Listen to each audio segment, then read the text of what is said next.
Hi മക്കളെ, നിങ്ങളെല്ലാവരും ആ തമ്മിലേയും കണ്ടുവന്നതാണ് ക്രിസ്മസ് എക്സാമിൻ്റെ ഡേറ്റ് വന്നെന്നുള്ളത്.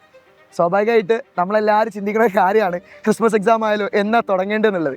അതിന് മുന്നേ വേറെ കാര്യം പറഞ്ഞിട്ടെ, നമ്മൾ ഓൺ എക്സാം കഴിഞ്ഞിട്ട് എത്ര മാസമായി അറിയോ? ഒരു മാസം കഴിഞ്ഞ്. എക്സാമിന് ഇറങ്ങിയ സമയത്ത് നമ്മൾ കുറേ ഡയലോഗൊക്കെ അടിച്ചിന്. എന്താ അറിയണോ? ഞാൻ എന്തായാലും ക്രിസ്മസ് എക്സാമിന് അടിപൊളിയാക്കും, സെറ്റായിട്ട് മാർക്ക് വാങ്ങുന്നൊക്കെ. ഒരു മാസം കഴിഞ്ഞ് എന്താ നിങ്ങൾ പഠിച്ചേ? ഇനി ആകെ ക്രിസ്മസ് എക്സാമിനുള്ളത് 2.5 മാസം. ആ മാസം കൊണ്ട് നമ്മൾ തീർക്കുന്ന ചാപ്റ്ററിന് എണ്ണം എൻ്റെ മക്കൾക്ക് അറിയോ? ഓൺ എക്സാമിന് നമുക്ക് പഠിക്കാനുള്ളത് 2 ചാപ്റ്റർ, അതും 5 മാസം ഉണ്ടായിരുന്നു. ഇനി ക്രിസ്മസ് എക്സാമിന് 6 ചാപ്റ്റർ, വെറും 2.5 മാസം. എങ്ങനെ പഠിച്ചു തീർക്കും? പിന്നെ കുറേ ആൾക്കാർ പറഞ്ഞു കേൾക്കുന്നുണ്ട്, ഓൺ എക്സാം ചോദിച്ചത് ഓൺ എക്സാമിന് കഴിഞ്ഞ് ക്രിസ്മസ് എക്സാം ചോദിക്കില്ല എന്നുള്ളത്. മക്കളെ, അതും വെറും തെറ്റിദ്ധാരണയാണ്. അതൊന്നും നിങ്ങൾക്ക് ചോദ്യം ഉണ്ടാവും. ഇനിയിപ്പോൾ എന്താ ചെയ്യുക? ആകെ കുറച്ച് സമയമേ ഉള്ളൂ.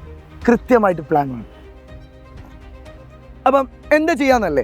വളരെ സിമ്പിളായ കാര്യമാണ്. ഇപ്പോൾ ബാച്ചിലുള്ള മക്കൾ ബാച്ചിൽ കൃത്യം ലൈവ് നടക്കുന്നുണ്ട്. ആ ലൈവ് ക്ലാസ്സിന് എൻ്റെ മക്കൾ കാണാം. ഞാൻ ആരെങ്കിലും ബാച്ചിൽ ജോയിൻ ചെയ്യാത്തുണ്ടെങ്കിൽ ഒന്ന് ജോയിൻ ചെയ്യുക. മാത്രമല്ല, ഇനി വേണ്ട കാര്യം ഒറ്റൊന്നേ ഉള്ളൂ, എക്സാമുകൾ പ്രോപ്പർ ചെയ്താൽ. കാരണം ആപ്ലിക്കേഷൻ ലെവൽ ക്വസ്റ്റ്യൻസ് ആണ് ഇനി വരാൻ വേണ്ടി പോകുന്നത്. അതും എൻ്റെ മക്കൾ കൃത്യമായിട്ട് നോക്കാം.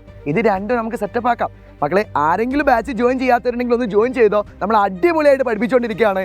ഇനി കുറച്ച് സമയം മാത്രമേ ഉള്ളൂ. നമുക്ക് പൊളിച്ചടക്കണം, സെറ്റാക്കി മാറ്റണം.